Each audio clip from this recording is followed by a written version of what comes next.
नमस्कार पत्रकार मित्रांनो, आज या पत्रकार परिषदेमध्ये मी आपल्या सगळ्यांचं स्वागत करते। एका अत्यंत महत्त्वाच्या विषयासाठी आज तुम्हाला या ठिकाणी पाचारण केलेलं आहे। निवडणुकीचं वातावरण आहे आणि आपण पाहताच आहे की वेगवेगळे घडामोडी रोज घडत आहेत, परंतु आज ज्या विषयासाठी बोलवलं आहे हा महाराष्ट्राच्या अस्मितेचा प्रश्न आहे आणि महाराष्ट्राच्या मान सन्मानाचा प्रश्न आहे। आपण पाहिलं की काश्मीरमध्ये 370 कलम हटवावं यासाठी भारतीय जनता पक्ष NDA यांची पहिल्यापासून साथ कोणी दिली असेल तर ती वंदनीय बाळासाहेब ठाकरे आणि शिवसेनेने। काश्मीरमध्ये या 370 कलमामुळे जो काय अन्याय तिथल्या नागरिकांवर होत होता, देशातल्या नागरिकांवर अन्याय होत होता आणि त्याबद्दल आवाज उठवणं, त्याच्या विरुद्ध आवाज उठवण्याची हिम्मत जर का कोणी दाखवली असेल तर ती शिवसेनेने दाखवली आणि वंदनीय बाळासाहेब ठाकरे यांचं ते स्वप्न होतं की 370 कलम हे हटलं पाहिजे आणि जेणेकरून भारतातला कोणताही नागरिक तिकडे जमीन घेऊ शकेल, आपला उद्योगधंदा करू शकेल आणि ह्या भूमिकेशी, या विचारधारेशी शिवसेना आजही ठाम आहे। ज्यासाठी लढा दिला, ज्यासाठी अनेक लोकांनी जुलूम सहन केला, शिवसैनिक भारतीय जनता पार्टीच्या सोबत राहिले आणि आज देखील आमचं तेच मत आहे आणि त्या विचारधारेशी वंदनीय बाळासाहेब ठाकरेंनी जी भूमिका घेतली ती आज माननीय एकनाथजी शिंदे यांनी पुढे नेलेली आहे आणि महाराष्ट्राच्या मान सन्मानाचा प्रश्न आहे। आपण पाहिलं की काश्मीरमध्ये 370 कलम हटवावं यासाठी भारतीय जनता पक्ष NDA यांची पहिल्यापासून साथ कोणी दिली असेल तर ती वंदनीय बाळासाहेब ठाकरे आणि शिवसेनेने। काश्मीरमध्ये या 370 कलमामुळे जो काय अन्याय तिथल्या नागरिकांवर होत होता, देशातल्या नागरिकांवर अन्याय होत होता आणि त्याबद्दल आवाज उठवणं, त्याच्या विरुद्ध आवाज उठवण्याची हिम्मत जर का कोणी दाखवली असेल तर ती शिवसेनेने दाखवली आणि वंदनीय बाळासाहेब ठाकरे यांचं ते स्वप्न होतं की 370 कलम हे हटलं पाहिजे आणि जेणेकरून भारतातला कोणताही नागरिक तिकडे जमीन घेऊ शकेल, आपला उद्योगधंदा करू शकेल आणि ह्या भूमिकेशी, या विचारधारेशी शिवसेना आजही ठाम आहे। ज्यासाठी लढा दिला, ज्यासाठी अनेक लोकांनी जुलूम सहन केला, शिवसैनिक भारतीय जनता पार्टीच्या सोबत राहिले आणि आज देखील आमचं तेच मत आहे आणि त्या विचारधारेशी वंदनीय बाळासाहेब ठाकरेंनी जी भूमिका घेतली ती आज माननीय एकनाथजी शिंदे यांनी पुढे नेलेली आहे शिवसेनेचे मुख्य नेते म्हणून। 2019 मध्ये पुन्हा जेव्हा मोदी सरकार आलं त्यांनी काश्मीरमध्ये एक वातावरण, अतिरेकी आणि तिथल्या लोकांवर जे जुलूम होत होते हे थांबले पाहिजे आणि काश्मीरमधलं जे अतिरेक्यांमुळे जो हिंसाचार होता तो थांबला पाहिजे।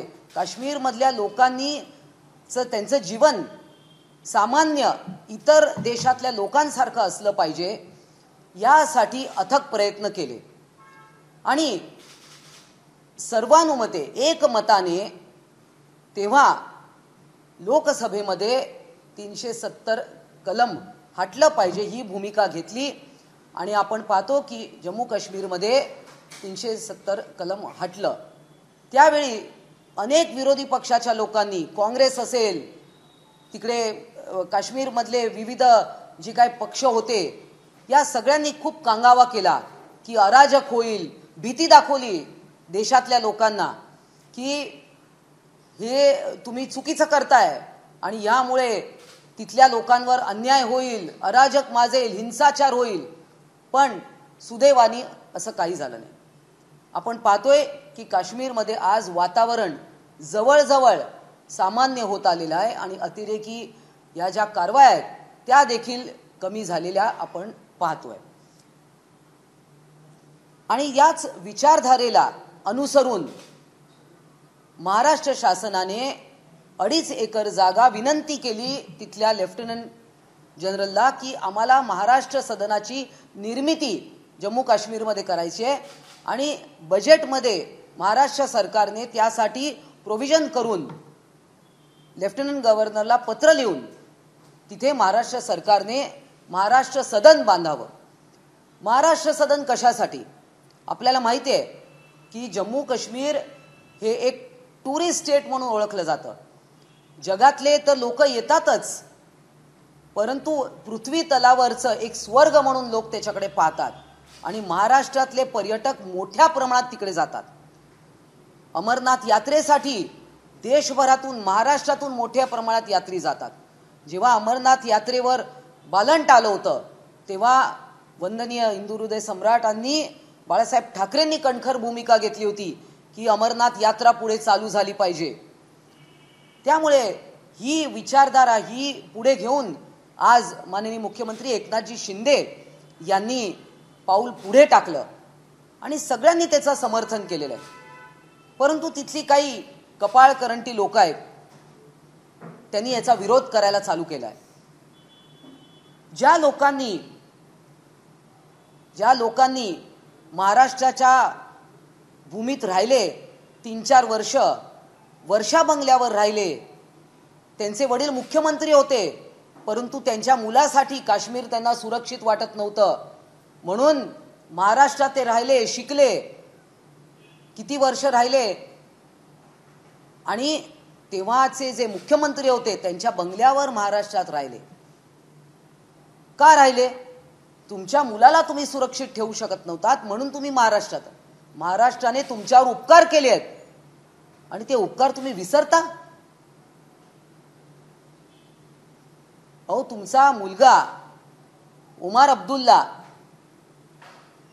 वडील जम्मू काश्मीरमध्ये मुख्यमंत्री फारुख अब्दुल्ला, त्यांनी त्यांच्या मुलाला महाराष्ट्रात पाठवलं शिकण्यासाठी आणि तेव्हाचे मुख्यमंत्री शरद पवार साहेब हे होते, त्यांच्या बंगल्यावर त्यांचं वास्तव्य होतं असं ऐकलंय, वाचलंय. आणि महाराष्ट्राच्या लोकांबद्दल तुम्हाला इतका द्वेष का? तुम्ही महाराष्ट्र सदन होऊ देणार नाही? महाराष्ट्रातले जेव्हा लोक जातात, पर्यटक जातात, तेव्हा त्यांना तिकडे महाराष्ट्र सदन हे हक्काचं का असू नये? जेव्हा काश्मीरी पंडितांना हुसकावून लावलं, निर्वासित केलं, त्यांच्या घरातनं बाहेर काढलं, त्यात काही मुसलमान देखील होते, त्यात काही शीख बांधव देखील होते, त्यांची पण घरं तिथे नेस्तनाबूत केली, त्यांना महाराष्ट्राने आसरा दिला. अनेक महाराष्ट्राच्या जिल्ह्यात संभाजीनगर असेल, नाशिक असेल, अनेक ठिकाणी हे राहिले, मुंबईत राहिले. त्यांच्या मुलामुलींसाठी शिक्षणाची सोय, त्याच्यात आरक्षण वंदनीय बाळासाहेब ठाकरेंनी देण्याची हिम्मत दाखवली. परंतु आज तुमच्या लोकांना आम्ही इथे आसरा दिला, त्यांचं भलं केलं, परंतु आज महाराष्ट्र सदनाला तुम्ही विरोध करताय का? म्हणून महाराष्ट्र सदन तिथे झाल्याने तुमचं काय नुकसान होणार आहे? तुम्ही विसरलात की तुम्ही महाराष्ट्रात राहिलात, इथल्या मातीत तुम्ही राहिलात, इथलं अन्न खाल्लं, इथलं पाणी प्यायलात आणि महाराष्ट्र सदनाला विरोध कशासाठी? आणि हे असं असताना मागचे मुख्यमंत्री या राज्यातले इंडिया आघाडी शिवाजी पार्कवर त्यांच्या मांडीला मांडी लावून बसलेत, एकाचंही वक्तव्य नाही. संसद रत्न 8 वेळा 10 वेळा सुप्रिया सुळे, त्यांचं वक्तव्य नाही. महाराष्ट्र सदनाला विरोध का हे तुम्ही विचारणार की नाही? दरवेळा छाती मर्द हे सगळं बोलता. मग तुम्ही ज्या उमर अब्दुल्लांच्या मांडीला मांडी लावून तुम्ही बसला होतात शिवाजी पार्कवर, छत्रपती शिवरायांच्या पुतळ्याच्या पायथ्याशी तुम्ही बसलात आणि तेच उमर अब्दुल्ला आज महाराष्ट्र सदनाला विरोध करतायत, माननीय उद्धव ठाकरे हिम्मत दाखवणार आहेत का याच्या विरुद्ध बोलायला, त्याचा निषेध करणार आहे का? उद्धव ठाकरेंनी देखील 370 कलम हटल्यावर मोदीजींचं अभिनंदन केलं होतं, अमित शहांचं अभिनंदन केलं होतं. वाचून घ्या तुम्ही, वाचा, सगळं ओपन आहे ते. मग आज याच्यावर कोणी ब्र काढायला तयार नाही का? महाराष्ट्र द्वेष. तुम्ही नेहमीच्या तुमच्या शैलीमध्ये हिंदू बांधवांनो भगिनींनो तेही म्हटलं नाही दबावाखाली, परंतु महाराष्ट्र सदनाला विरोध हे करतायत आणि तुम्ही काहीच बोलणार नाही. शरद पवारजी काही बोलणार का? उद्धव ठाकरे काही बोलणार का? सुप्रिया सुळे बोलणार का? याचा निषेध तुम्ही करणार की नाही?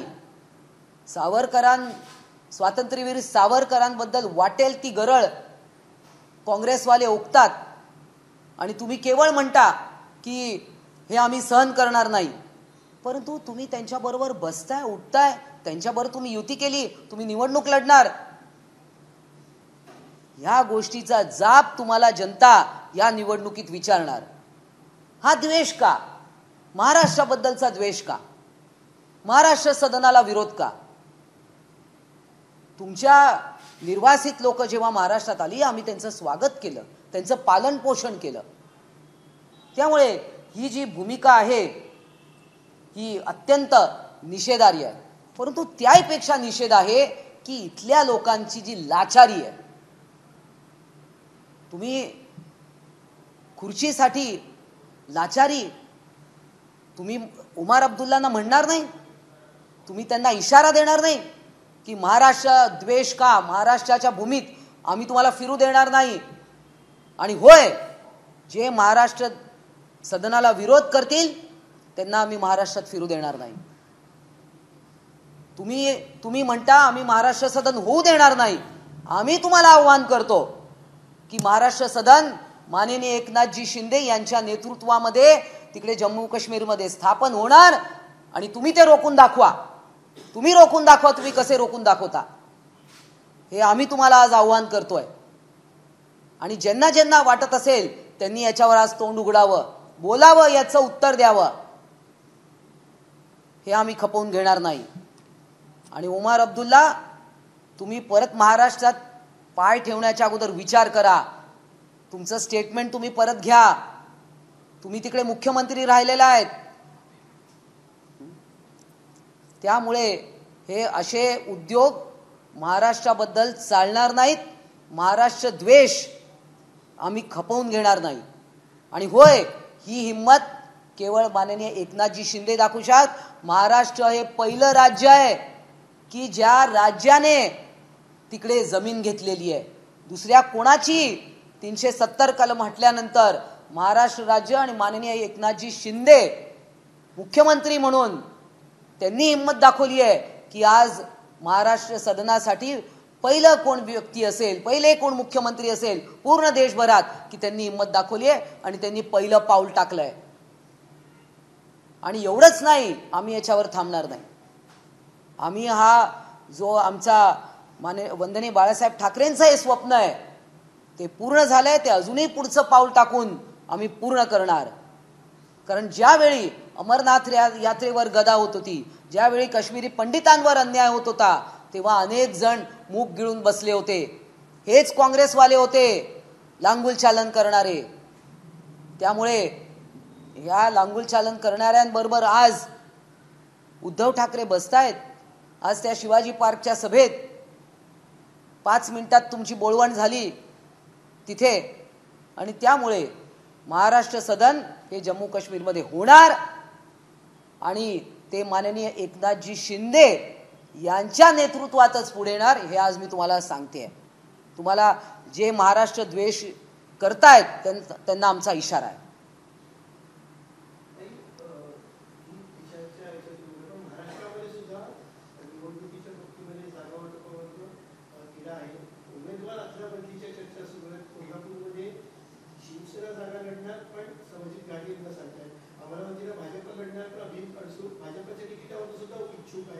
कसं असणार आहे पुढे? उमेदवार असल्यावरती होणार आहे का? पक्षांनी? बघा, या सगळ्या ज्या काही प्रसारमाध्यमात या चर्चा आहेत, खरं तर अशा कुठल्याही चर्चा पक्षांतर्गत नाहीत. आणि काल परवाच वरळीच्या NSCI मध्ये जी आमच्या पक्षाची बैठक झाली, सर्वाधिकार हे माननीय मुख्य नेते एकनाथजी शिंदे यांना सगळ्यांनी ते बहाल केलेले आहेत. आणि त्याबाबत जो काही निर्णय किंवा जे काही वक्तव्य करायचं आहे ते माननीय मुख्य नेते मुख्यमंत्री एकनाथजी शिंदे करतील. प्रकाश आंबेडकर म्हणतात की आम्ही शिवसेनेसोबत नाही तर महाविकास आघाडीसोबत आलो आहोत, त्यांचं सगळं फॉर्म्युलेट झालं तर आमच्या येऊन आता काय उपयोग? कुठेतरी आंबेडकर वेगळे लढण्याच्या तयारीतच वाटतं. बघा, प्रकाश आंबेडकरांची जी वंचित आघाडी आहे, काँग्रेसने नेहमीच वंचितांचा विरोध केलेला आहे.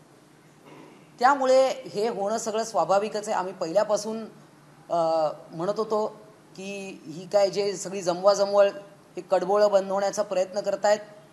आजही आपण पाहतो की त्यांचं काय चाललंय. त्यामुळे यावर काय अधिक बोलण्यात अर्थ नाही आहे.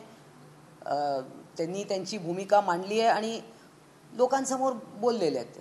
प्रकाश आंबेडकर यांनी काँग्रेसला आणि शिवसेनेला राष्ट्रवादीला घरचा आहेर केलाय. जर जागा वाटपासंदर्भात चर्चा झाली नाही तर 26 तारखेला मी माझी भूमिका जाहीर करणार. मी जसं म्हटल्याप्रमाणे आता ते त्यांचं वक्तव्य करतातच आहे. आता त्यांनी महाविकास आघाडीसोबत जावं का काय? कारण मी परत सांगते, काँग्रेसने कधीही वंचितांना जवळ केलेलं नाही. हे त्यांचा नेहमी एक दिखावा असतो. गरीब वगैरे गरिबी हटाव हा जो नारा, आणि वंचितांना कधीच त्यांनी जवळ केलं नाही. भारतरत्न डॉक्टर बाबासाहेब आंबेडकरांचा पुतळा आणि त्यांना विरोध, त्यांना हरवणारी हीच काँग्रेस होती. हे आम्ही विसरलो नाही आणि बहुतेक प्रकाश आंबेडकरही विसरलेले नाहीत. तुम्ही म्हणता की काँग्रेसने वंचितचा विरोध केला, पण आज प्रकाश आंबेडकर यांनी सांगितलेलं आहे की आमची वंचित बहुजन आघाडीची आणि शिवसेना उद्धव बाळासाहेब ठाकरे गटाची आघाडी जी होती ती आता राहिलेली नाहीये आणि भविष्यात जर महाविकास आघाडीसोबत जमलं तर युती होईल, नाहीतर युती होणार नाही, असं स्पष्ट सांगितलं. तसं त्यांच्या वक्तव्यावर मी पुढे काही बोलणं योग्य नाही आहे. कारण काय की वक्तव्य ज्यांची रोज बदलत असतात त्यांच्यावर आम्ही रोज उठून काय बोलणार. ABP माझा, उघडा डोळे बघा नीट.